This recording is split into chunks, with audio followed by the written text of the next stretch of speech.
મારું નામ મિતેશભાઈ છે. હું નાના લીમટવાળા ગામનો રહેવાસી છું.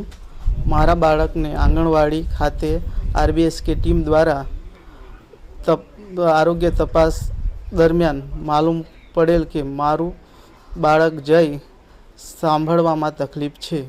જે બાદ અમે RBSK ટીમ સાથે રાજપીપળા સિવિલ હોસ્પિટલમાં ગયેલ. ત્યાંથી વધુ સારવાર માટે વડોદરા અમને મોકલેલ.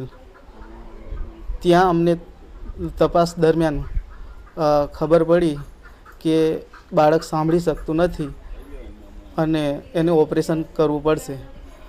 ત્યારબાદ બધા રિપોર્ટો કર્યા પછી એને વિનામૂલ્ય ઓપરેશન કરવામાં આવ્યું. ત્યાર પછી મારું બાળક સાંભળતું થયું અને એની સ્પીચ થેરાપી રાજપીપળા સિવિલ હોસ્પિટલમાં ચાલુ છે અને મારું બાળક હમણાં સાંભળી શકે છે.